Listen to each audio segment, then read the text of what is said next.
Elite 11 finalist Jaxon Smolik was committed to Tulane and recently decommitted, and then over this past weekend committed to Penn State and James Franklin. A very intriguing fit as he is not highly ranked in any of the recruiting services, but did make it to the Elite 11, which is considered one of, if not the most prestigious quarterback competitions in the country when it comes to high school quarterbacks. So, what does this mean exactly for Smolik, Penn State, and their future quarterback room?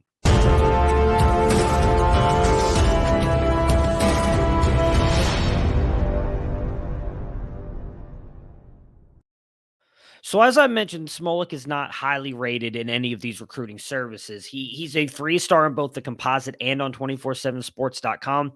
He is QB 35 in the composite and QB 30 for 24/7 sports. But again, did get that coveted Elite 11 finalist invite, was right on the edge of making that list, and Nico Iamalava decided that he had, I believe it was a volleyball, no, I'm sorry, it was a volleyball tournament. I believe it was a volleyball tournament, a very high staked one in the high school industry that he ended up going to because it kind of conflicted with what was going on with the Elite 11s. And they called Jaxon. He showed up literally the day of and competed, and from all reports, competed very well and looked very well in that competition again with the other best quarterbacks in the nation. So Jaxon stands at 6'2", 200 pounds. He plays at Dowling Catholic in West Des Moines. He is a intriguing quarterback, in my opinion. I watched a lot of him. We here at Campus to Canton were able to interview him.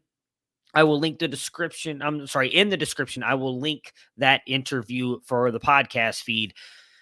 But I think he stands really good in the pocket, and I really like his pocket manipulation. Does a good job of stepping up and being able to throw the ball out of the pocket, whether he's in or bailing out of the pocket. He's able to throw off platform.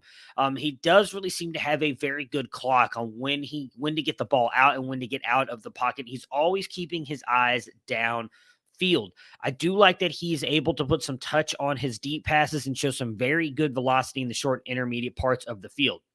He does have really good velocity going deep as well and is able to challenge those second level defenders while just dropping the ball in the bucket for his wide receivers. I do think he honestly is a top-notch passer. Really good pocket passer in this class. Again, really good velocity and throw off platform, really good pocket manipulation. I just think he does all of that very well.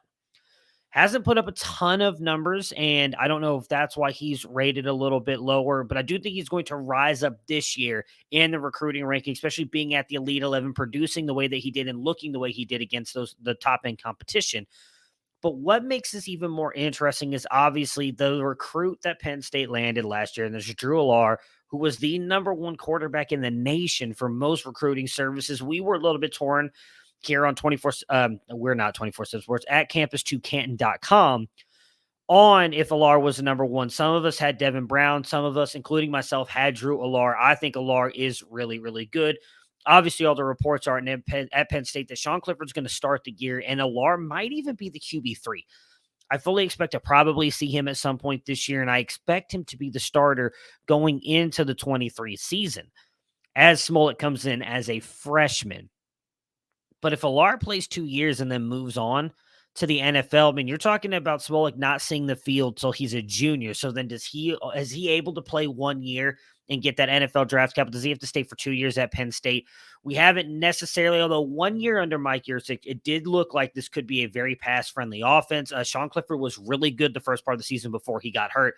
So maybe this offense is going to start moving more towards some pass-friendly stuff, not necessarily being so run-heavy, even though they have Nicholas Singleton, Katron Allen coming in that pass class as well, that likely are going to be very good as freshmen this season. Regardless, it's a loaded quarterback room.